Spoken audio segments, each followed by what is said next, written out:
Оштунун гуманитардык колледжинин социалдык технологиялар жана коомдук илимдер кафедрасынын окутуучулары социалдык иш ПОСО адистиктеринин студенттери менен биргеликте Ош шаарындагы Ош шаардык балдарды жана үй-бүлөнү реабилитациялоо адистештирилген борбору жана боорукердик үйүнө кайрымдуулук жасап келишти.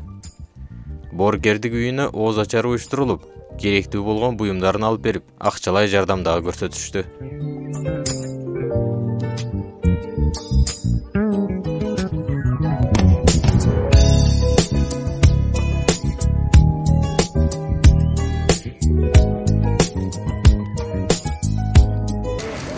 Stölüngler daim o sözlen tuluptursun, baraka versin, rızık versin, din sağlık versin, umut versin, rızkı versin. Okuşlarını bitip, aynen aynder.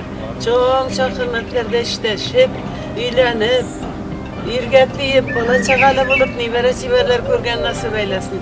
Yarabbim, ömürünlerini versin, baktınlarını versin, okuşunları birlikte olsun.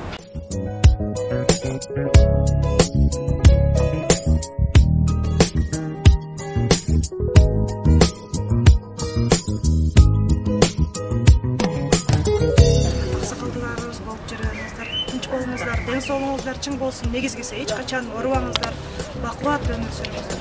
Сиздерге дагы чоң рахмат, ушунчалык биздин студенттерди кабыл алып, ак батаңыздарды бергениңиздер үчүн сиздерге дагы чоң ыраазычылык.